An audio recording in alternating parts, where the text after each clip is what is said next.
Bonjour à tous, c'est Morgan ici. Je suis en compagnie de Alexandre. Alexandre que j'ai rencontré sur ma chaîne YouTube et sur Instagram où est-ce qu'il m'avait contacté par rapport à mes vidéos. Comment ça va Alexandre? Ouais, donc Alexandre ou 012 Workout, plus connu sous le nom de 012 Workout. Donc ça va super bien, une bonne journée. Donc ça fait quelques temps qu'on avait décidé de lancer ce podcast, enfin grâce à Morgan. Je suis tombé sur sa chaîne YouTube par hasard et j'ai trouvé qu'il faisait du contenu de super qualité. Puis avec deux trois appels Skype, ben, on a su tisser des liens, on va dire, et donc on aimerait bien partager un peu notre science de l'entraînement avec vous. Voilà, à savoir que on s'est rapidement pris d'affinité en fait parce qu'on s'est rendu compte qu'on avait tous les deux, enfin qu'on était tous les deux allés à un workshop, donc à un atelier pratique, un stage pratique de Daniel Vandal de la chaîne Fitness FAQ. Et ce qui est assez spécial par rapport à ça, c'est que en général dans la communauté de la calisthénie, enfin de l'entraînement poids de corps, c'est assez peu orienté vers le evidence-based, comme on dirait en anglais, c'est-à-dire dans l'entraînement basé sur les récentes études, sur les sciences, les recherches qu'on fait là-dedans. Et du coup, on a rapidement décidé de faire un projet ensemble, donc ce podcast, parce qu'on était sur la même longueur d'onde concernant notre philosophie d'entraînement et notre intérêt pour la science pour optimiser notre entraînement. La science, et je tiendrais à rajouter aussi la pratique personnelle, la pratique des autres qui aide à appuyer cette science aussi, je trouve. Voilà, parce qu'il ne s'agit pas uniquement de Ouais. répliquer des résultats qu'on a obtenus dans des études, des recherches, mais bien de combiner ça avec notre expérience de terrain pour obtenir des méthodes qui fonctionnent réellement en application. Donc le but de ce podcast, ça va avant tout d'être une sorte de FAQ géante à chaque épisode. Ces épisodes dureront certainement dans les alentours de 45 minutes, donc principalement des FAQ, mais on a aussi un autre concept qui paraîtra dans les prochains épisodes, qui sera des critiques de routine. Donc vous pourrez nous envoyer vos routines d'entraînement et on les entre guillemets corrigera en quelque sorte On va parce les qu'il démonter. y a, bon, rien à démonter parce qu'il y a tout à fait plusieurs façons de s'entraîner pour un même objectif, mais on pourra vous donner des recommandations générales pour vous aider à structurer vos entraînements, parce que c'est certainement ce qui vous intéresse le plus, d'avoir une application pratique, en plus de seulement connaître des choses à propos de l'entraînement. Ouais. Moi, je voulais rajouter aussi, bah, si vous ne connaissez pas, on a pas mal d'expérience dans le calisthenics et le street workout. Donc Morgan, bah, il est en STAPS, c'est les études françaises en éducation physique, et il avance bien, je pense. Donc plus il a aussi quelques clients de lui-même. Il pratique aussi personnellement depuis quelques temps, je pense 3 4 ans, hein, tu m'avais dit, Ouais, 2015, voilà, je commençais fin 2015. 2015. Par rapport à Alexandre, pour l'instant, je suis plus orienté vers le street lifting. Donc, les basiques se lester, c'est-à-dire dips, traction, pompe lestée. Et aussi beaucoup de head balancing, donc les handstands et les handstands avancés. Donc, les différentes shapes, les différentes formes que vous pouvez faire en position de handstand. Et par la suite, je vis sur le long terme le one arm handstand et toutes les variantes de cet élément qu'on a. Ouais, donc on touche tous les deux à peu près à tout. Donc même si pour l'instant je suis aussi plus sur le focus des skills, contrairement au street lifting. Donc les skills planche, front lever, traction une main et handstand push-ups.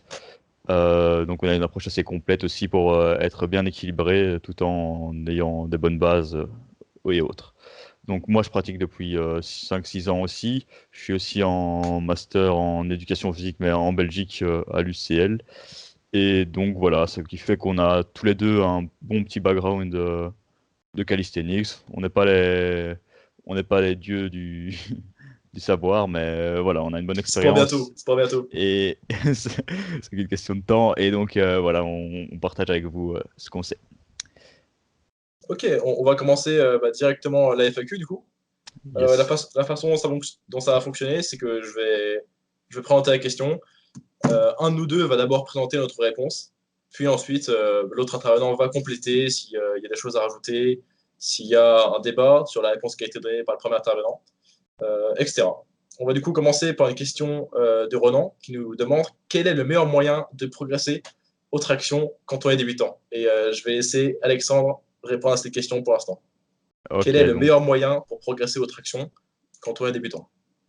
faut d'abord voir un petit peu le niveau de la personne, donc voir un peu sa base, donc si elle est déjà un peu trop lourde ou quoi, ou si elle est un peu, si elle a un débutant lambda qui est un peu plus léger.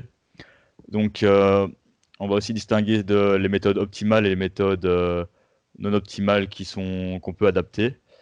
Donc, si elle est vraiment lourde et autres, je conseillerais d'abord de faire de la musculation de base, peut-être avec machine et autres, histoire de perdre un peu de poids, même trouver des variantes plus faciles, privilégier du tirage horizontal. Puis même si on a accès aux machines, directement implémenter du vertical. Si c'est pas une personne lourde, ça va être dur de répondre à cette question parce que c'est assez complet. Si c'est une personne plus légère, moi je commencerai directement au niveau optimal, ce que j'ai vu, ce qui a marché sur beaucoup de clients, même des gens qui n'avaient plus trop fait de sport depuis quelques temps. Je les ai coachés et j'ai vu que beaucoup d'autres ont fait ça aussi. C'est tu fais de l'excentrique. Donc, pour faire de l'excentrique, donc c'est-à-dire tu pars menton au-dessus de la barre, hop, et là on descend en. Moi j'aime bien de travailler dans des fourchettes de 5 à 10 secondes avec 3 séries. Donc, après je donnerai un exemple de séance type pour quelqu'un de lambda. Donc, allez, j'allais dire quoi? C'est un peu dur d'enchaîner tout ça pour une première fois. Ensuite, complémenter ça ou mettre ça de côté et d'abord attaquer peut-être du tirage horizontal, donc des rowing au poids du corps. Donc, on est par exemple les pieds au sol avec des anneaux à une distance de peut-être une hauteur de peut-être 1 mètre du sol et venir faire une traction horizontale. Ça va travailler une partie plus basse des dorsaux, ça va solliciter un peu moins le pectoral contrairement aux tractions, mais ça va être plus facile car on pourra faire plus de répétitions. Donc on aura une marge de progression plus facile de séance en séance, contrairement à l'excentrique qui pourrait être trop intense, donc parfois mal exécuté par des personnes peut-être trop lourdes. Et donc le tirage horizontal sera parfois plus adapté à faire. On peut parfois éventuellement faire des tractions élastiques avec l'excentrique, même si je suis pas du tout fan de ça. J'ai vu beaucoup de gens essayer d'en faire en salle et je voyais rarement des résultats.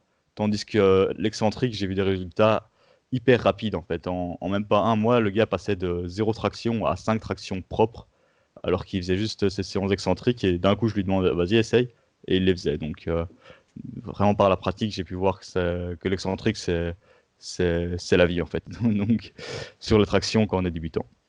Donc par exemple une séance type, je vais prendre l'exemple du gars qui a quand même une petite base, on va dire qu'il sait peut-être en faire une ou deux directement, mais un peu dégueulasse.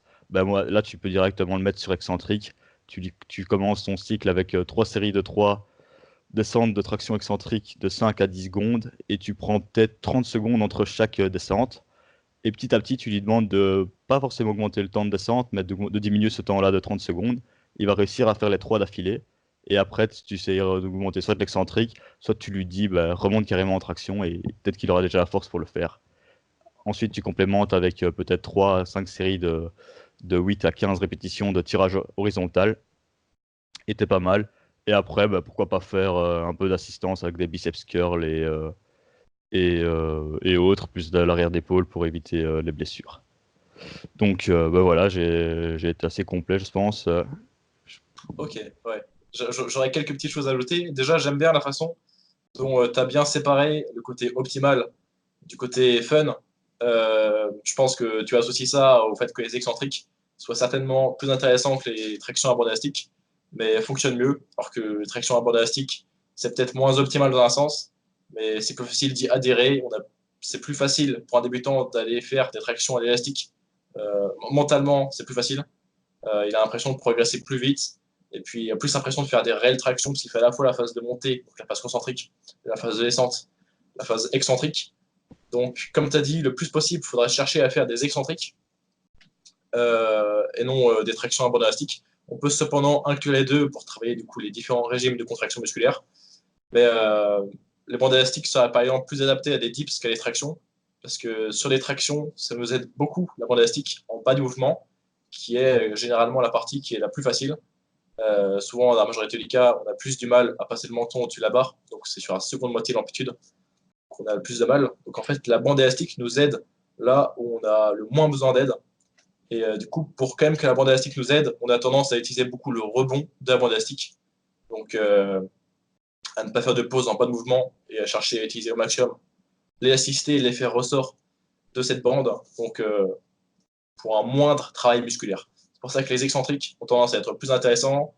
En fait, vous pouvez pas il n'y a aucun moyen de il y a aucun moyen de contourner les besoins de force pour faire des excentriques. Alors que vous trouverez toujours le moyen de faire une répétition supplémentaire si vous travaillez à bande élastique. Il y aura toujours moyen de plus tricher que ce que vous avez fait à la répétition précédente, dans un sens.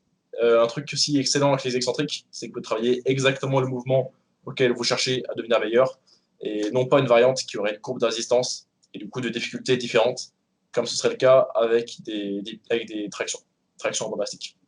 Je vous ai dit que ça fonctionnerait certainement mieux de faire des dips à la bande élastique, parce que vu que c'est un exercice de poussée qui, lui, est plus difficile en bas du mouvement, et que la bande élastique nous aide davantage en bas du mouvement, ce serait plus pertinent, parce que ça nous permet d'uniformiser la difficulté du mouvement que sur les dips par rapport à des tractions. Donc sur les tractions, plutôt rester sur des excentriques. Après, comme tu as dit, si vraiment le client est en surpoids, ça peut être intéressant de le faire travailler sur du tirage poitrine dans un premier temps, parce que les excentriques peuvent être assez traumatisants articulairement.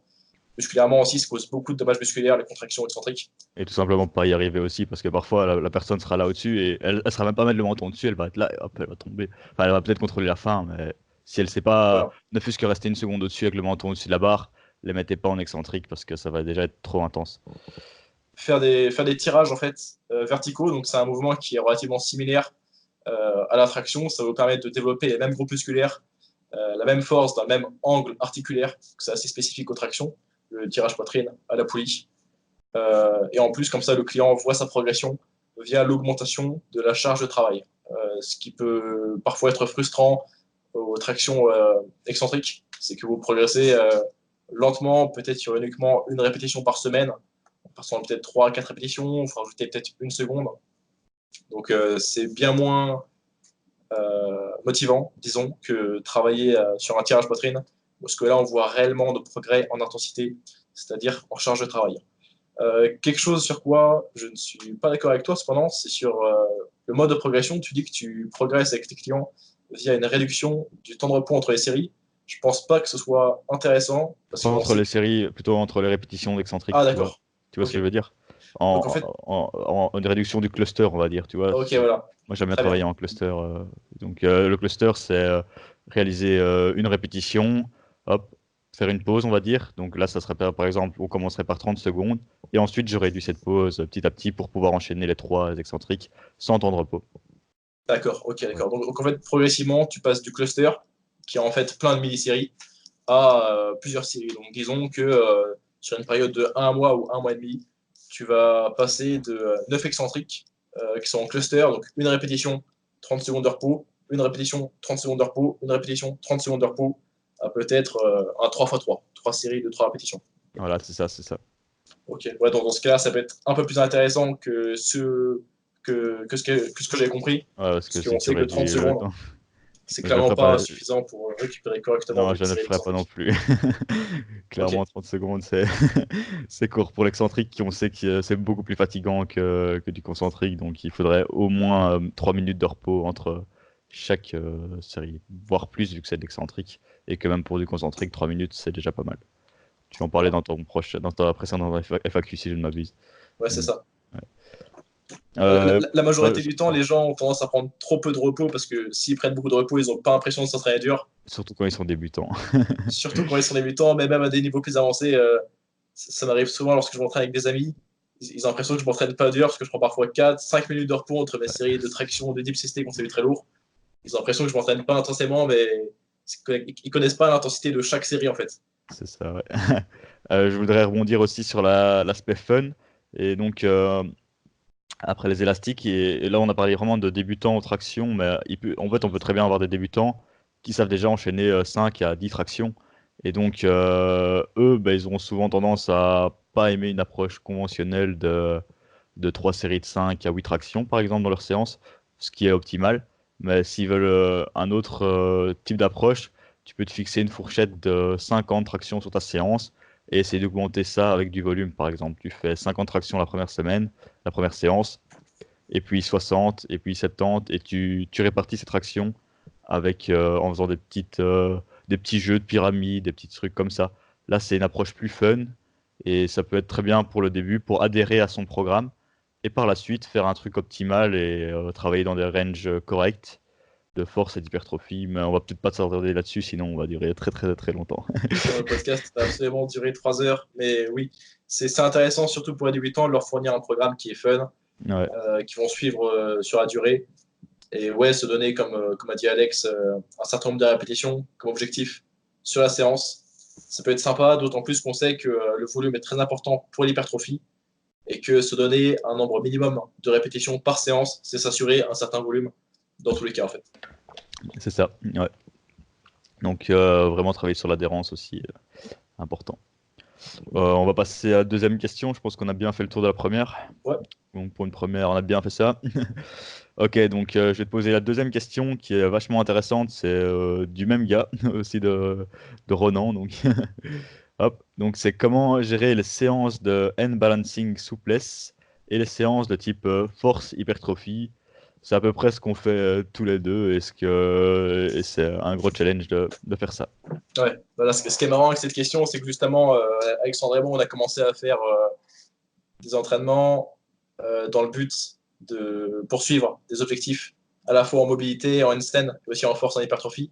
Donc on a commencé à structurer nos séances en 2 fois par jour depuis cet été. On avait beaucoup discuté d'ailleurs.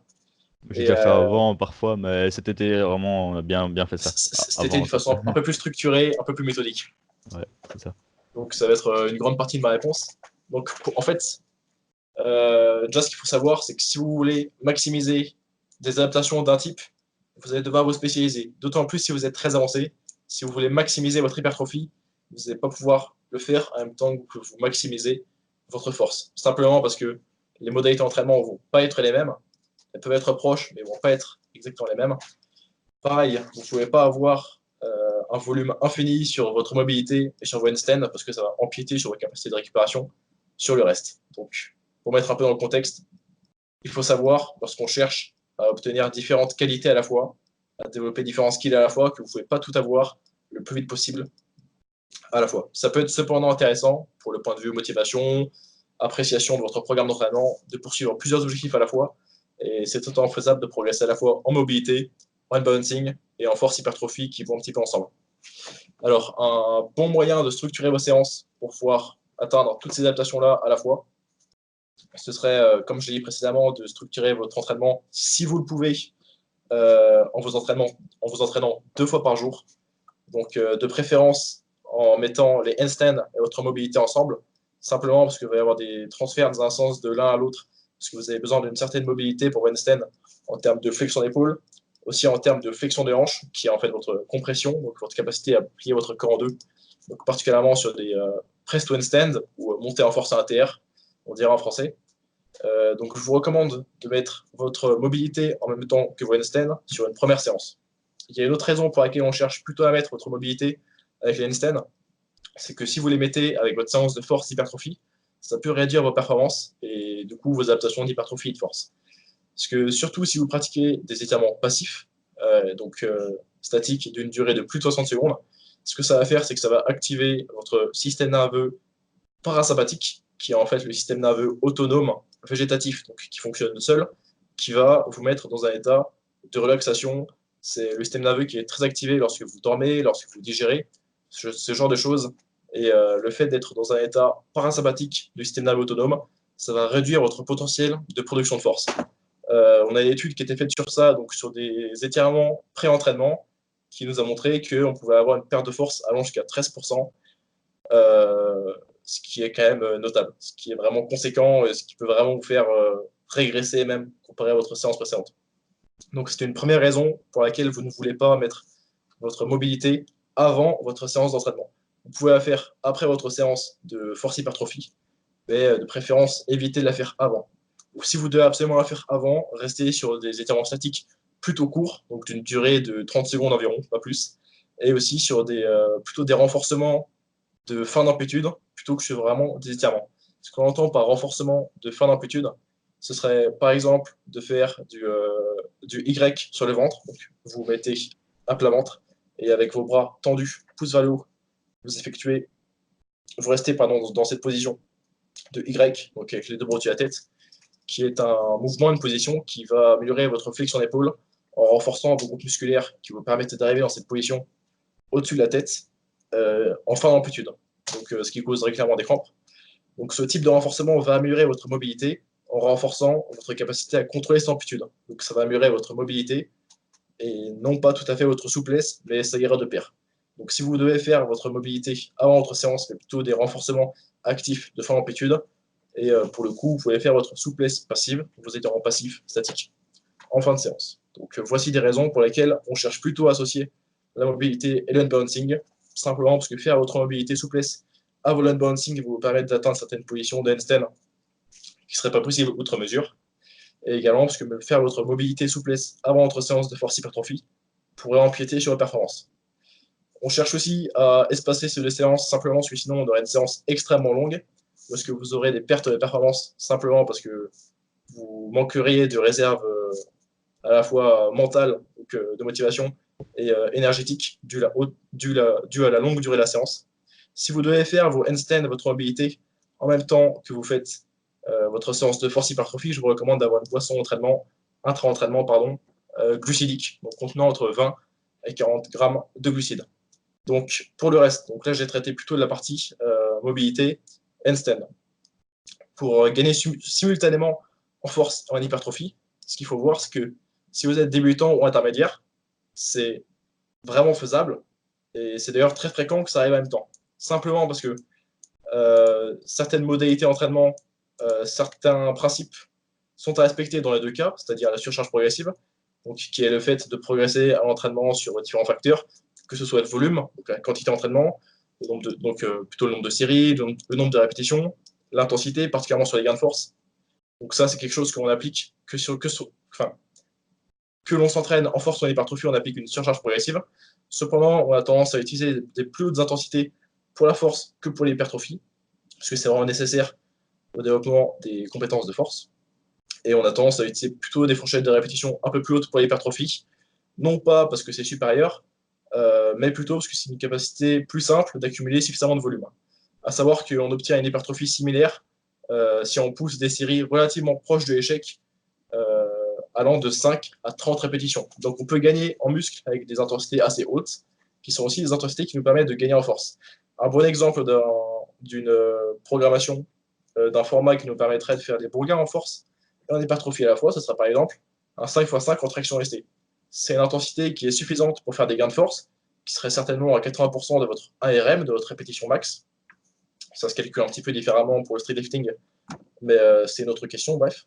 Et ça vous donne aussi un volume suffisant, parce que vous avez 5 répétitions par série, 5 séries, ce qui fait un gros nombre de répétitions au total sur votre séance, à une intensité assez élevée, donc qui serait une bonne stimulation pour l'hypertrophie, c'est-à-dire la prise de muscle.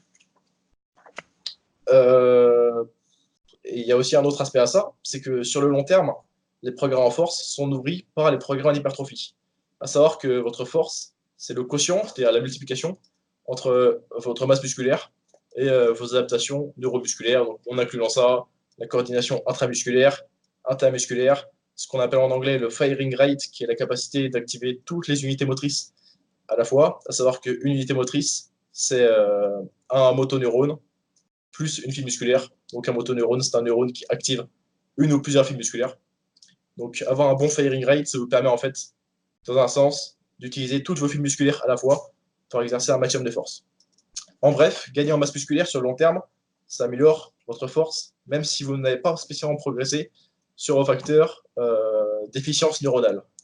Donc faire l'entraînement d'hypertrophie, ça va sur le long terme nourrir vos adaptations de force. Donc dans un sens, même si votre programme n'est pas 100% orienté vers la force, donc que vous n'allez pas chercher des très hautes intensités, disons que vos plus hautes intensités sont des séries de 5 répétitions, vous allez quand même sur le long terme faire des progrès en force parce que vous aurez une masse musculaire plus conséquente pour construire votre force plus spécifiquement par la suite.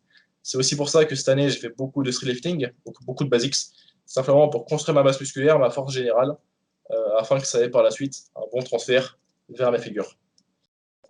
Donc pour construire un bon programme en force hypertrophie, appliquer une surcharge progressive, c'est-à-dire progresser d'entraînement en entraînement sur différents facteurs, donc répétition, série, intensité, utiliser suffisamment de volume, mais également suffisamment d'intensité, qui est un vrai challenge parce que les séries à haute intensité sont extrêmement fatigantes. Un bon compromis pour ça, ce serait de travailler sur, comme je l'ai dit, un 5x5, pour vos mouvements principaux. Donc, disons dips, traction, handstand push-up, ou en tout cas variante de développé vertical. Rowing, donc c'est-à-dire les tirages horizontaux, qu'on appelle aussi Australian pull-up. Pour le bas du corps, ce serait un mouvement de type squat, un mouvement de type hip hinge, c'est-à-dire donc littéralement charnière de hanche. Donc c'est un mouvement type soulevé de terre roumain, soulevé de terre, good morning, bref, un mouvement chargeant la hanche. Donc sur tous ces types de mouvements, restez sur des assez hautes intensités, donc disons entre du 3 et 8 répétitions maximum, mais restez plutôt aux alentours des 5, ce qui vous donnera un petit peu le meilleur des deux mondes. Et sur vos exercices accessoires, allez plutôt vers les fourchettes de répétition un peu plus hautes pour la sécurité et pour avoir des facilités à accumuler suffisamment de volume pour votre travail d'hypertrophie. Ça fait déjà beaucoup de choses, mais je pense que j'ai fourni une réponse assez complète. T'en penses quoi, Alexandre? Ouais, je pense que niveau aspect de la souplesse et d'handstand et force hypertrophie, tu as été hyper complet. Donc, moi, je voulais rajouter. Je pense que la question, c'est comment coupler les deux. Donc, on parlait de faire 2 fois par jour. Puis, tu parlais de, évidemment, les faire pendant la séance. Du coup, ouais, ça risque de faire des séances hyper longues. Moi, je pense que tu peux faire un petit chrono de 10 minutes de hand balancing au début, même si tu n'iras pas très loin, histoire de maintenir un peu tes gains. Si tu es limité dans le temps, faire ta séance force hypertrophie et ensuite la souplesse. Donc ça, c'est une manière de faire. Après, tu peux faire, en fonction du split, par exemple, tu fais un push-pull legs, tu peux rajouter ta souplesse. Peut-être, tu pourrais splitter un peu. Tu fais dans le push, tu gardes tout ce qui est hand balancing, plus force. Dans le pull, tu gardes normal, et puis tu peux faire un peu de souplesse à la limite. Et dans le type souplesse, tu peux rajouter aussi. Il y en a qui, on dit souvent éviter de faire de la souplesse après une séance, mais on peut très bien faire du grand écart après une séance jambes. Donc c'est un peu le mythe des micro-déchirures et autres, mais personnellement, et après avoir beaucoup de vues de personnes qui le faisaient, ben, on peut très bien s'étirer en grand écart et éviter de et pas faire ces micro-déchirures entre guillemets après une séance. Donc c'est la science parfois dit ça, mais voilà, il faut faire la pratique nous montre qu'on peut le faire. Euh, et ensuite, ben voilà, il y a moyen de faire aussi ça le jour de repos. Et le fait de coupler hand balancing et souplesse, c'est vraiment, ben, en fait, si on fait soit la souplesse avant, ben, on sent que ça nous aide à fond pour nos hand balancing, et on peut la faire aussi en combiné, quoi. Donc si quand on fait un handstand, ben, hop, on fait un exercice de shoulder flexion, un exercice de flexion d'épaule, et ça nous permet d'optimiser la récup. Comme ça, la séance dure pas trop longtemps et on s'assouplit en même temps, et donc on met directement en pratique la souplesse qu'on crée, et c'est ça qui est vraiment génial en calisthenics. Et puis, ben, l'hand balancing vont nous rendre aussi plus forts un peu si on bosse un peu la pike, la presse plutôt. Ben, ça nous aide un peu pour les planches, donc ça nous aide un peu indirectement pour la force. Si on a un bon handstand, ben, ça va nous aider pour les handstand push-ups, donc ça va nous faire des gains en force aussi là-dessus. Et donc, ben voilà, je pense que la question était déjà vachement bien répondue par toi. Et donc, Ça m'a évoqué d'autres choses. ouais. Oui, j'ai traité la question dans le sens, euh, Plutôt les aspects. disons, Ouais. sous le prisme où est-ce que tu aurais déjà une haute fréquence d'entraînement, et dans ce cas-là, tu ne pourrais pas mettre ta séance de handstand and balancing sur tes jours de repos, ce qui est en fait totalement possible. Mais j'ai traité ça dans le sens où tu t'entraînerais déjà 5 jours, peut-être 6 jours par semaine dans ce Ouais, cas-là. ouais. Disons que tu fais un push-pull leg. Mais si tu fais un upper-lower, donc un jour haut du corps, un jour bas du corps, ça peut être totalement faisable de faire sur tes jours de repos tes handstand ou, comme l'a dit Alexandre, ta mobilité bas du corps à la fin d'une séance jambes. C'est quelque chose que j'ai beaucoup fait, moi, la mobilité bas du corps après une séance jambes. Alors, en effet, au début, ça peut vous causer un peu de courbature parce que les exercices en fin d'amplitude, dans le sens en amplitude d'étirement, causent pas mal de dégâts musculaires, mais c'est des positions statiques. Donc vous allez rapidement vous y habituer, vous allez rapidement améliorer votre capacité de récupération par Ouais. rapport à ça. Ça ne va Au pas vous début, causer des courbatures pendant très longtemps. au début, on marche comme un canard après la séance, mais vraiment. C'est vous habituer. T'inquiète pas, ça va bien se passer. Et il y a un truc intéressant à faire votre mobilité bas du corps à la fin de votre séance. C'est que si vous la faites le lendemain, ça risque d'empirer les courbatures que vous avez déjà. Alors que la faire tant que vous êtes encore chaud, déjà, ça vous fait économiser du temps d'échauffement pour votre séance de mobilité, puisque oui, Et, vous devez ouais. vous échauffer Et puis, avant de vous faire allez votre descendre séance de super bas, ouais. souplesse du corps. Donc vous êtes déjà, dans un sens, déjà prêt pour effectuer une séance de mobilité de qualité. donc vous êtes déjà échauffé. Il y a aussi dans un sens une fatigue du système nerveux central qui vous permettre de vous relaxer plus facilement, parce que vous êtes déjà fatigué.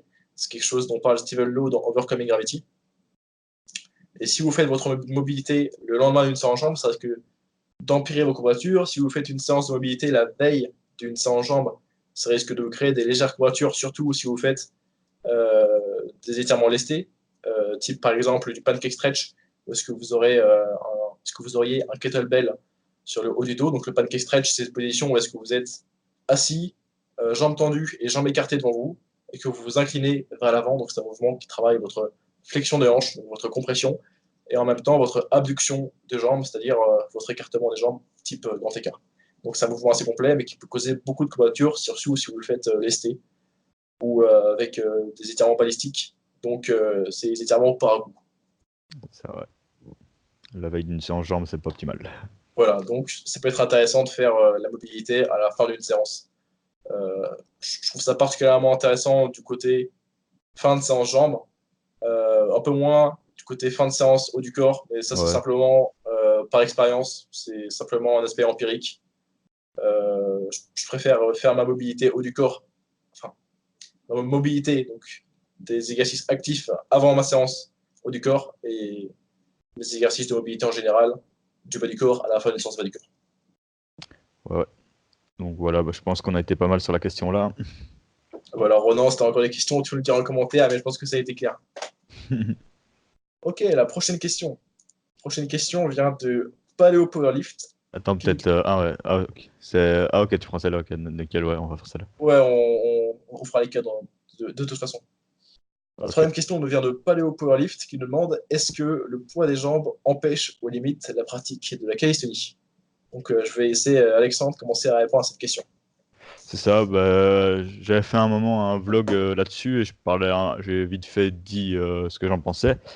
Voilà, c'est clair que si on a des jambes énormes, ça va d'office être un facteur limitant pour nos skills. Après, ce n'est pas du tout une excuse pour ne pas s'entraîner au niveau des jambes. Donc, il y a moyen de limiter aussi la masse que nos jambes vont prendre, donc le poids qu'elles vont faire en limitant peut-être la fréquence d'entraînement, en typant un entraînement plus hypertrophie, si on a déjà des jambes élevées, lourdes, on va dire. Ensuite, avoir des jambes plus lourdes, ça va nous permettre d'avoir un haut du corps plus musclé. Donc, on aura plus de masse à soulever sur des exercices de, de calisthénie. Donc, on aura un bras de levier plus important. Et donc, on va devoir on va travailler avec des intensités plus élevées, mais ce qui nous seront peut-être plus propices pour l'hypertrophie, même avec des progressions basiques. Donc, admettons qu'on a des jambes super lourdes, mais et qu'on arrive à faire un tuck front lever, notre dos va travailler beaucoup plus. Et donc, même avec du tuck, on arriverait à prendre autant de dos qu'avec un mec qui a des jambes plus légères et qui fait du full. Donc, tout simplement, la progression sera plus lente. Il faut être plus patient, mais on sait très bien les travailler en faisant du workout. Après, c'est vrai que si, par exemple, toi, je sais bien que tu as un squat à 200 kg, tu vas avoir plus de mal à, à te lancer dedans, et pour maintenir ton squat, tu risques aussi de voir, tu as besoin de beaucoup de fréquences, plus d'intensité, et donc si tu pratiques du calisthenics, tu vas fatiguer tes muscles du dos, tu vas te fatiguer nerveusement, musculairement, donc tu pourras pas générer un entraînement aussi intense que si tu faisais que du power. Et donc, c'est un peu compliqué d'avoir des performances hyper énormes au niveau des jambes. Donc, c'est pour ça qu'on voit pas beaucoup de mecs qui font du calice qui squattent plus que 200, tout simplement, déjà. Et ouais, voilà. Donc, il faut gérer un peu le volume et l'intensité pour pratiquer ça. Mais c'est pas du tout une excuse pour ne pas les faire. Donc, ouais, je pense que j'ai déjà fait un peu le tour. Je sais pas si tu as des trucs à rajouter. Alors déjà, je suis pas d'accord avec toi sur le fait que avoir des jambes plus lourdes va te permettre de gagner plus de muscles pour le haut du corps. Parce que tu donnes l'exemple du tuck front lever, mais je pense que tu aurais pu donner l'exemple d'un parquet Ouais, exercice tuck front de base lever. au pas de corps. Je pense que tu aurais pu dire, ça aurait été un argument que tu aurais pu donner, de dire ah, mais un certain nombre de tractions, si vous êtes plus lourd, ça vous fait travailler davantage. Mais au contraire, si vous êtes léger, vous pouvez En faire utiliser une plus. variante plus avancée, ou alors vous pouvez même vous lester. Donc, Ouais, c'est vrai, c'est vrai. C'est pas comme si ne pas faire les jambes rendait tout plus facile, même du côté intensité relative, dans le sens où vous ne pourriez pas travailler dur si vous avez des jambes légères. Parce que vous pouvez simplement compenser le fait d'avoir moins de jambes qu'une autre personne en vous laissant aux tractions, aux dips, en faisant des handstand push-up et non des pec push-up. Donc l'intensité relative et l'intensité absolue, donc, par rapport à votre poids de corps, vous l'aurez de toute façon. Mais je te rejoins par contre sur le fait que c'est pas une excuse pour ne pas travailler le bas du corps. Et j'ajouterais que je trouve ça très respectable les personnes qui ont des skills, même s'ils n'ont pas la version finale du skill, par exemple s'ils ont une straddle planche et non une full planche, mais qu'ils sont lourds, qu'ils entraînent leurs jambes, parce que ça montre que vous êtes un athlète complet et que vous ne faisiez pas uniquement un ou deux objectifs du haut du corps, que vous cherchez à être plus fort généralement sur une grande variété de mouvements. C'est pour ça que j'ai parlé lors de ma réponse sur l'hypertrophie, non pas uniquement des 4 exercices, des 4 mouvements de pattern, donc des catégories d'exercices de mouvements pour le haut du corps, mais aussi pour le bas du corps. Ouais, donc les 6 catégories de mouvements principaux pour le corps entier, c'est la poussée horizontale, le tirage horizontal, la poussée verticale, le tirage vertical, et ensuite pour le bas du corps, vous avez les mouvements de type squat et les mouvements de type hip hinge, donc plutôt centrés sur la hanche. Donc je pense que chaîne antérieure, chaîne postérieure. Ouais. Grosso modo, c'est ça. Ouais. Donc, le squat plutôt sur la chaîne antérieure que quadriceps. Et le hip hinge plutôt sur les fessiers, les adducteurs du rachis et les ischio-jambiers. Qu'est-ce que je voulais dire? Oui, donc ça apporte de la valeur d'avoir un certain élément et d'avoir des jambes en plus. Donc je trouve ça tout à fait respectable. Et puis les gens qui n'entraînent pas leurs jambes, je pense, pourraient avoir du plaisir à entraîner leurs jambes parce que ça leur apporterait comment dire, ça leur ferait découvrir des entraînements, des séances dont ils n'ont pas l'habitude. Et s'ils aiment l'entraînement en force pour le haut du corps, ou l'entraînement en hypertrophie pour le haut du corps, ils prendront forcément du plaisir à réaliser le même type de séance, mais pour leur membre inférieur. Clairement, clairement. Ouais, donc, en calisthenics, il y en a beaucoup qui pratiquent les jambes en faisant beaucoup de répétitions. Ils font des petits circuits avec des tonnes de pistol squat, puis des fentes avec pas beaucoup de récup et autres. Mais c'est pas un entraînement typé force hypertrophie. Et personnellement, pour avoir fait un entraînement de ce type-là pendant des années, ça me faisait chier de faire les jambes, donc je les skippais pendant quelques temps. Et une fois qu'on a goûté au vrai entraînement de force pour les jambes, comme le haut du corps, c'est tout aussi plaisant et progresser sur son 5x5 en squat, par exemple, dans l'exemple qu'on a cité, c'est extrêmement jouissif. Et il y a moyen, même en conservant des bons progrès au niveau du haut, de monter à des charges solides, ce qui n'est pas encore notre cas, mais mon cas.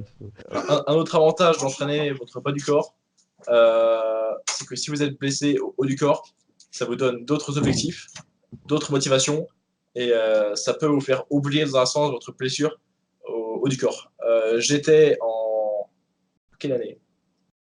En 2018, j'étais l'été 2018 blessé à l'épaule gauche. J'avais simplement une tendinite du tendon du long biceps et du supraépineux, mais ça m'empêchait de faire beaucoup de mouvements pour le haut du corps. Et ça me forçait à rester à des bas volumes et à des faibles intensités relatives, donc à rester loin de l'échec. Bref, je ne pouvais pas vraiment progresser sur le haut du corps pendant cette période-là. Et j'ai dû prendre du repos, donc avec un faible volume, et faire de la réhabilitation, la rééducation en quelque sorte, des renforcements dans l'épaule. Mais pendant ce temps-là, parce qu'en plus j'étais en période de vacances, pour quand même prendre du plaisir en m'entraînant, et j'ai fait les jambes 3 fois par semaine, et du coup avec des très sérieux objectifs d'hypertrophie et de force. Et ça m'a permis de garder un petit peu le moral pendant cette période-là, parce que je ne pouvais pas faire des progrès sur le haut du corps, mais le fait de faire des progrès sur le bas du corps vous permet de rester dans une certaine dynamique de progrès, un mindset de croissance, dans un sens, un état d'esprit de croissance qui va vous sauver de, en quelque sorte, une dépression. Si vous êtes blessé du haut du corps et que vous ne pouvez plus vous entraîner le haut du corps, ça vous permet de vous rattacher à quelque chose. Voilà, je rajouterais la même chose avec les jours de repos. Donc, ceux qui adorent s'entraîner tous les jours, quand vous faites le haut, le lendemain, faites le bas et ça vous permet de faire quelque chose, quoi, tout simplement. Et comme en souplesse et en balancing, c'est aussi progresser sur un autre aspect de l'entraînement. Donc, voilà. Nickel. Je pense qu'on a été OK sur la question-là. Ouais. Donc, la prochaine, donc on avait des questions plus spéciale. Ouais, je vais te parler de celle de nutrition de Esteban. Donc, elle est où celle-là? Ah ouais, si on ne change pas son habitude culinaire, cela joue-t-il beaucoup sur l'évolution en workout? Je vais te laisser répondre. Ok, alors c'est déjà une question C'est assez assez facile. générale Ouais. qui traduit, je pense, une incompréhension. Euh, je pense que les gens voient trop. Non, je pense que les gens cherchent trop à attribuer un pourcentage d'importance à la nutrition par rapport à l'entraînement. Faut pas voir la nutrition comme, 70%. ouais, non, enfin, j'allais pas dire comme un certain pourcentage. Faut pas voir la nutrition comme une tâche, comme un handicap. Faut voir l'optimisation de votre nutrition comme quelque chose qui va vous permettre de vous rendre plus musclé, plus sec, plus fort, en meilleure santé, vous faire mieux récupérer surtout.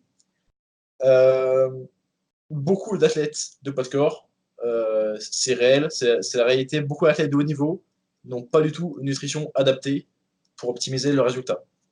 Simplement parce que, contrairement à peut-être le bodybuilding, parce qu'on chercherait, et c'est beaucoup plus productif, de faire des cycles de surplus et de déficit calorique, façon de dire des cycles de prise de masse de sèche vulgairement, pour optimiser votre développement musculaire. En entraînement poids de corps, vous pouvez faire des gains de force en étant simplement en maintenance calorique, c'est-à-dire en consommant autant de calories que ce que vous dépensez chaque jour. Simplement parce que le peu de gains.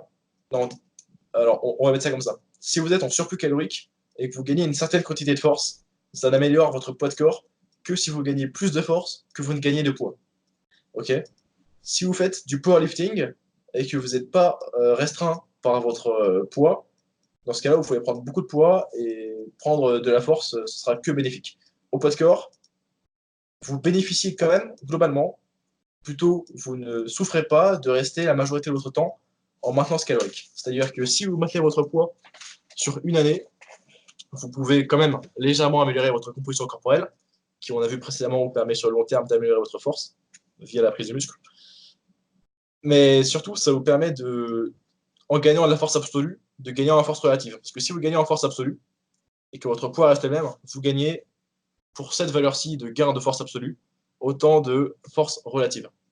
Donc beaucoup d'athlètes se permettent de rester en maintenance toute l'année et font des gains constants de force relative. Alors ça, c'est pour la partie totale calorique. Donc vous n'avez pas à faire au poids de corps des cycles de surplus calorique et de déficit calorique pour avoir des résultats tout à fait décents. Vous en bénéficierez certes parce que ça permettrait d'optimiser votre composition corporelle qui, en étant moins gras, donc généralement plus sec et plus musclé, donc généralement plus fort, d'améliorer votre performance, mais globalement en restant en maintenance, c'est pas un grand danger pour vos résultats. Donc ça, c'est pour le côté total calorique. Ensuite, pour le côté répartition des macronutriments, le macronutriment le plus important pour ta composition corporelle, ce sera les protéines. Donc, je te recommande de manger par jour 1,8 à 2 grammes de protéines par kilo de poids de corps au moins, parce que ça va t'assurer d'avoir une récupération correcte et de maximiser ton anabolisme, c'est-à-dire ta prise de muscle.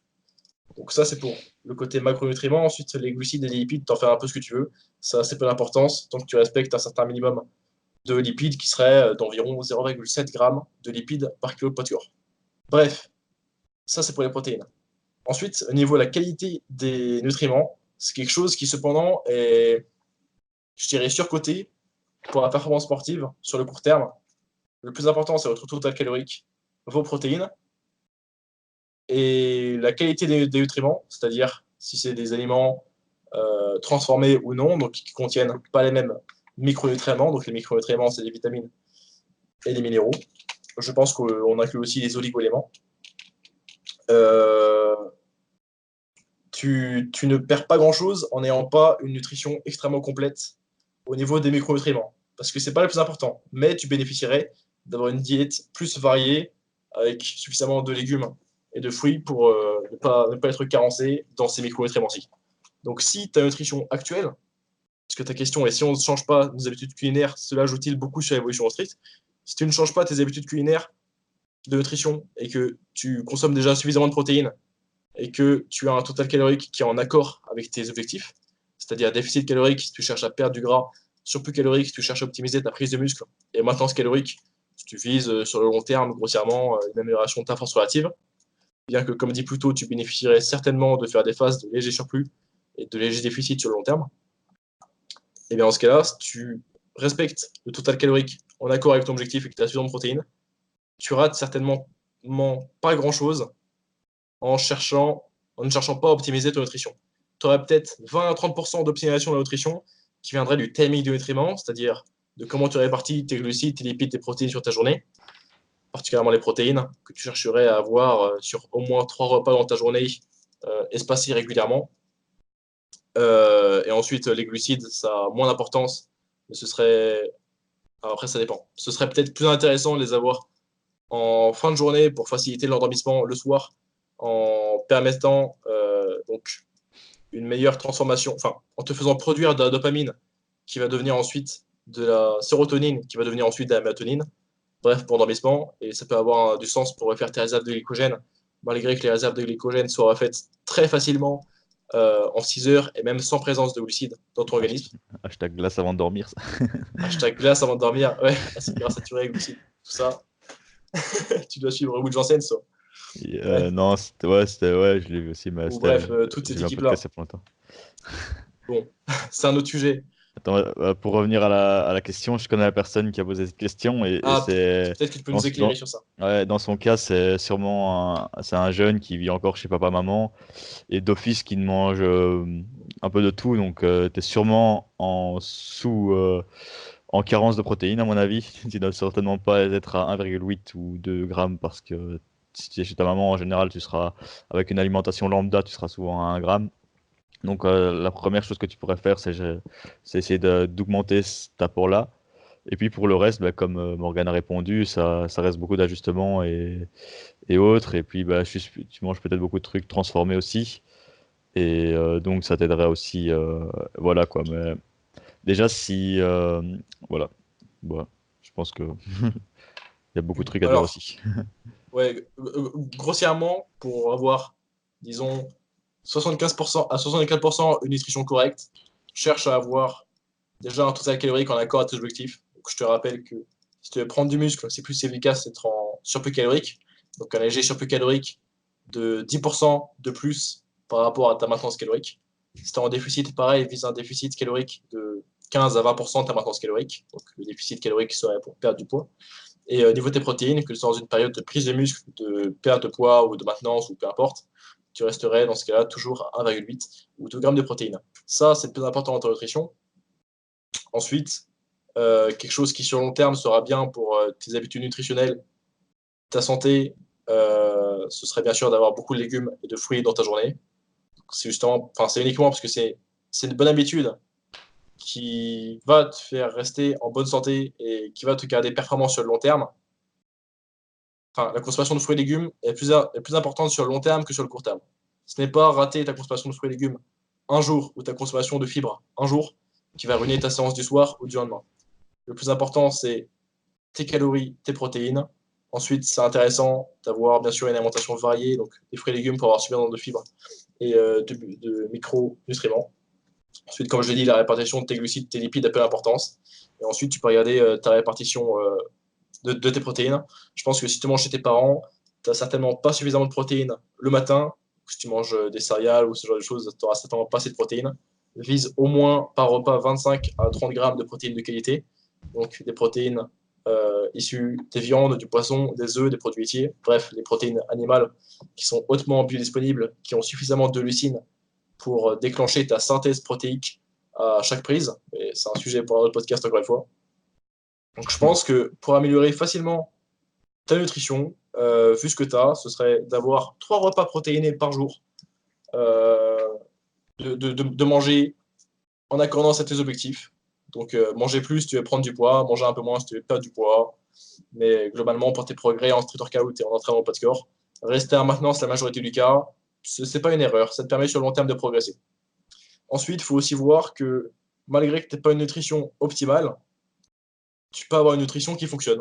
Malgré que ce soit pas optimisé, malgré que tout ne soit pas parfait, ta nutrition fonctionne si au fil des mois, tu progresses en entraînement. Ouais, c'est ça, tant que tu Et progresses à l'entraînement, c'est le principal. ce que ta nutrition te sert principalement à nourrir ta récupération de tes entraînements, nourrir tes adaptations. Donc pour gagner autant de muscles que possible sur une séance, pour pouvoir tolérer plus de volume d'entraînement, donc plus de séries, donc plus de quantité, et du coup avoir plus d'adaptation, Mais il faut aussi voir qu'il y a plusieurs aspects d'entraînement en street workout qui sont assez peu liés à la nutrition. Par exemple, tes progrès en handstand, qui sont vraiment une habileté qui dépendent uniquement de ta pratique, de ta mobilité, de, de la concentration que tu mets dans chaque séance de handstand, ou pareil pour ta mobilité. L'handstand, la mobilité, même l'apprentissage de certains skills, ça dépend assez peu de ta nutrition. Ce serait plutôt pour des gains d'hypertrophie que ta nutrition serait particulièrement importante, un peu moins pour des gains de force, et encore un peu moins, comme je dis, pour des gains de skill. Et Ça très dépend peu quand pour même. tes Je, handstand et ta ouais, mobilité. Ouais. je voudrais quand même te parler du poids du corps quand même. Au niveau du poids du corps, si ta nutrition, si tu es en surpoids, tout simplement, bah, tu auras vraiment du mal à avoir certaines figures. Tandis que même si, et dès que tu vas sécher, bah, tu vas pouvoir débloquer certains skills plus facilement. Donc ça, la nutrition, le poids corporel a quand même un poids super important. Donc la nutrition va jouer vraiment un rôle dans le sens où il faut avoir un poids corporel le plus bas possible pour pouvoir pas le plus bas possible en fonction tout en gardant une masse grasse assez élevée pour avoir des Pour la bonnes santé. Ouais. fonctions et pour la santé et un truc qui te convient à toi et que psychologiquement tu arrives à maintenir ça sur le long terme et voilà. Alors, ouais, Alexandre a fait une bonne remarque, mais dans ma réponse, je, j'admettais que tu étais déjà environ à maintenance calorique, et je parlais plutôt de la qualité de ta nutrition, plutôt que uniquement des repères de quantité, puisque j'avais déjà dit que ce ne serait pas une mauvaise idée de rester autour de la maintenance calorique, de viser un certain quota de protéines, et ensuite que le reste était seulement de l'optimisation. Mais si tu n'es pas en surpoids et que tu manges à peu près à hauteur de ta maintenance calorique, tu vas faire des progrès. Mais ouais, sur le long terme, ça peut être intéressant de faire des périodes plutôt axées sur l'hypertrophie pour maximiser sur le long terme tes progrès en skill et de faire ensuite des périodes de déficit calorique pour perdre du gras pour optimiser ta force relative. Mais ouais, bon, en général, tu restes à maintenance, tu manges suffisamment de protéines à chaque repas, donc environ 3 repas protéinés par jour. Toi, dans ton cas, si jamais le matin, par exemple, tu n'as pas assez de protéines, ça peut être intéressant de consommer de la whey. Alors la whey, ça n'a rien de magique, c'est suffisamment une source de protéines extrêmement pratique. Mais pour des étudiants, ça peut être utile. S'il y a un ou plusieurs repas dans la journée que tu ne contrôles pas, ça peut être intéressant peut-être de prendre de la whey le matin ou de la whey sur une collation ou quoi que ce soit pour améliorer un petit peu ta synthèse protéique au cours de la journée. Ouais, bon, je crois qu'on va pas s'attarder là-dessus parce que là, t'as fait Carrément. un cours de nutrition complète, quoi. Ouais, Ouais, c'est j'ai donné des généralités, mais je pense ouais, que ça. c'est pas mal du tout, ouais. Attention, tu vas finir dans le noir là. On va Mec, perdre carrément, Morgane c'est la avant la fin galère. du podcast. Je crois que Ça, je vais allumer la lumière parce que c'est la galère. Je c'est reviens tout la de suite. lumière pré-sommeil ou quoi? Carrément, là, j'optimise ma production de mélatonine pour avoir un bon Attention, sommeil. tu... Je reviens.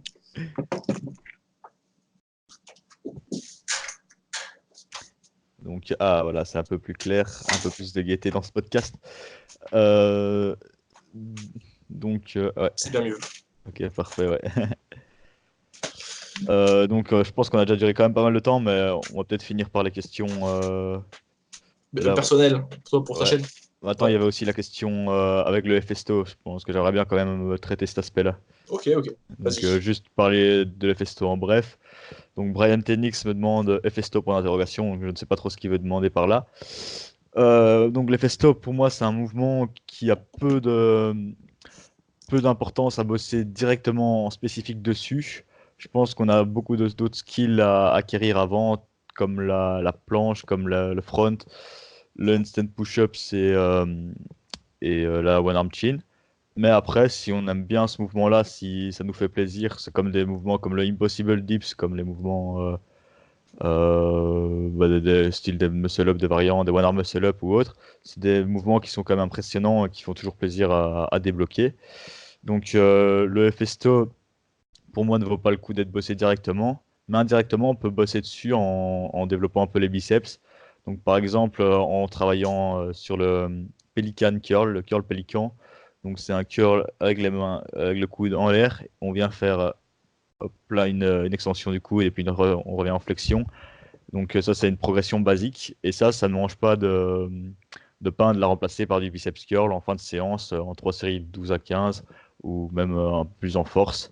Donc ça, c'est une progression de base qu'on peut faire tout en bossant en même temps sur ces figures. Et ça va vous donner déjà des prérequis pour attaquer cette figure. Après, pour attaquer cette figure, il faudra vous munir d'un élastique, de phases excentriques, de variantes plus faciles, comme des Pelican Curl où on progresse dessus régulièrement et autres. Et donc voilà, je pense que c'est pas un skill qui a besoin d'être bossé directement. Mais voilà, donc voilà, je sais pas ce que tu en penses, Morgan. Alors, je suis d'accord avec toi dans le sens où c'est pas un skill qu'on va travailler assez tôt dans notre carrière. Parce que ça requiert déjà certains prérequis. Donc, ça va sans dire qu'il vous faut déjà un backlever. Ça, c'est évident. Et je pense que c'est un élément que personnellement je ne travaillerai certainement jamais. Et c'est peut-être pareil pour toi, Alexandre, simplement parce que Le risque est élevé, ouais. le Je pense que risque, c'est vrai. exactement. J'allais venir, le risque est très élevé. C'est un mouvement où est-ce que vous avez l'épaule en extension, c'est-à-dire que vous avez le coude derrière vous, vous avez le coude qui est également tendu, et on sait que le biceps brachial, il est à la fois fléchisseur de coude et fléchisseur d'épaule. Donc en étant en extension d'épaule et de coude, vous étirez votre biceps à la fois via ces deux insertions, donc de l'épaule et du coude. Vous mettez énormément de tension sur votre biceps. Et il y a aussi le fait que c'est assez, comment dire, hétérogène la mobilité d'extension d'épaule selon les individus. Pas tout le monde pourra faire des dips avec une grosse amplitude, donc pas tout le monde pourra faire le Festo. Selon comment vous êtes formé morphologiquement, ça peut être très dangereux d'attaquer le Festo si vous n'avez pas la morphologie adéquate. On a environ 60 degrés d'extension d'épaule active, donc que vous pouvez musculairement contrôler. Donc par majorité des personnes 60 degrés d'extension active avant que vous commenciez à utiliser vos structures passives, c'est-à-dire vos tendons, vos ligaments, et c'est là que vous risquez de vous blesser.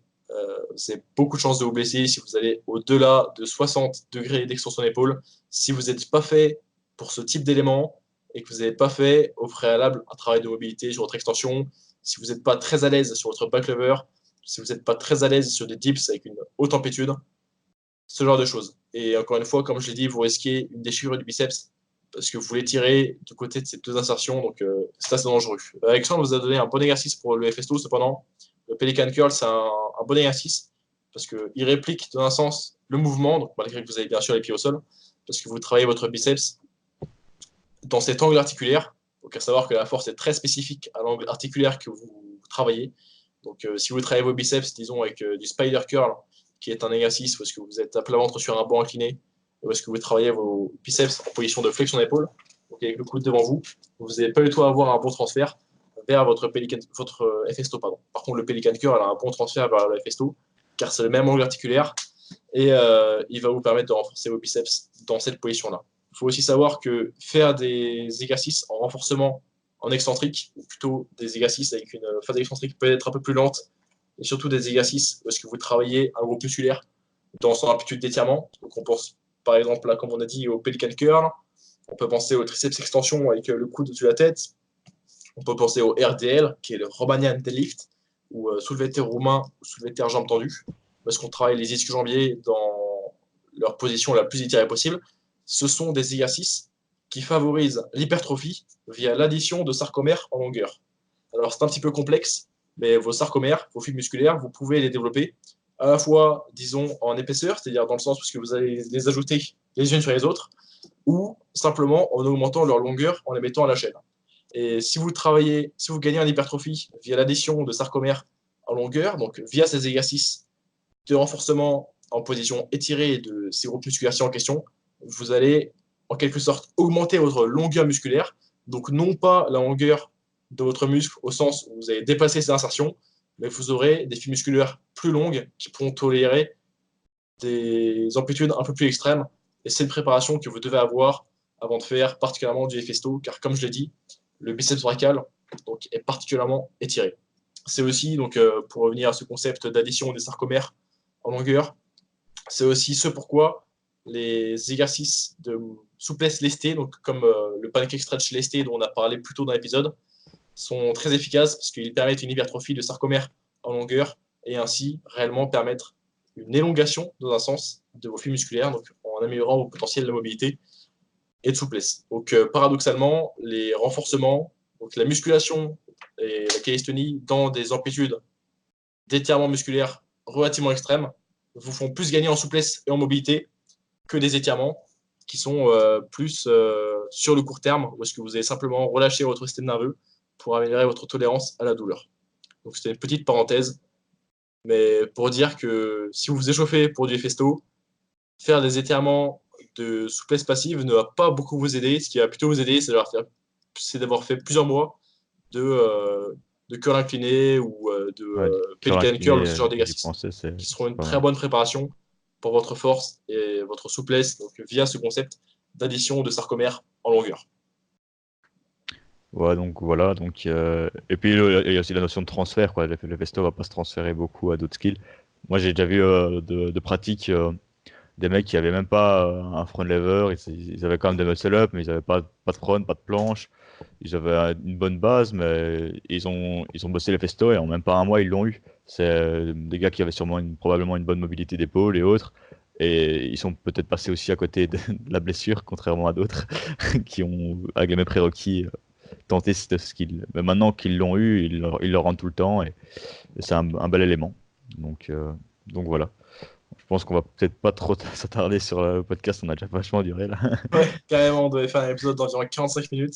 Ça fait 1 heure, mais ouais, c'était avec grand plaisir. Limite, j'ai vite répondre aux petites questions personnelles. Parce que donc j'avais mis sur Instagram et vous m'avez posé beaucoup de questions et quelques-uns m'ont posé des questions personnelles, mais je m'attendais pas à ça. Je m'attendais plutôt à des questions comme on a répondu maintenant, qui parlent de training et autres. Mais pourquoi pas faire des petites parties plus perso en fin de podcast ou autre. Ça peut être intéressant. Donc on m'a demandé pourquoi 0,12 workout. Donc 0,12 parce que c'était donc j'ai mon pseudo là date d'il y a longtemps et donc 0,12 c'était ma date de naissance, donc 12 décembre et workout pour l'entraînement tout simplement et donc quand je me suis mis sérieusement à YouTube, j'ai hésité à le changer, mais je me suis dit bah voilà, on va pas changer, on reste fidèle aux sources. Donc c'est une petite touche originale. Et il y avait aussi est-ce que c'est toi sur le logo? Ouais, c'est moi, c'est mon pote qui m'a pris comme ça avec son PC. Il m'a mis sur le logo.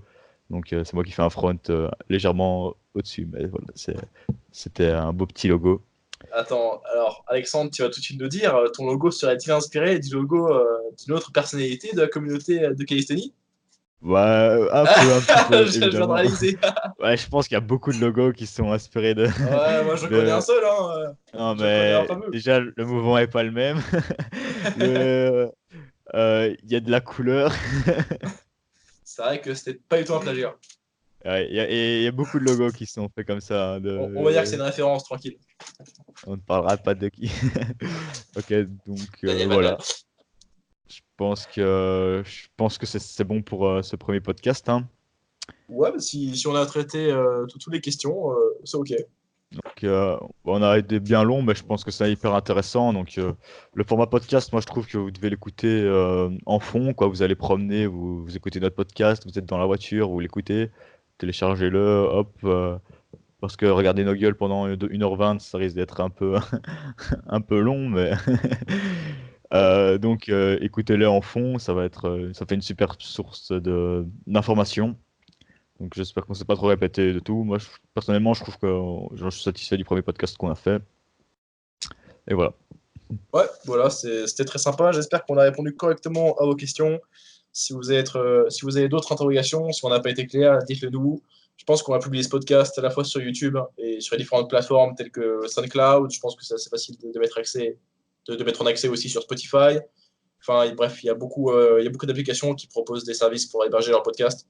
Et de ce que j'en sais, c'est de plus en plus facile. Donc, on va essayer de le mettre sur le plus de plateformes possible et de vous refaire des épisodes assez régulièrement. Donc, on vous demandera des questions, soit en petite parenthèse sur les vidéos YouTube, soit via les posez-moi une question sur Instagram ou ce genre de choses.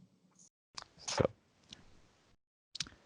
Donc, Voilà, bah, c'est tout pour ce podcast numéro 1 qu'on appellera certainement de ce qu'on a pensé le Calisthenics Science podcast.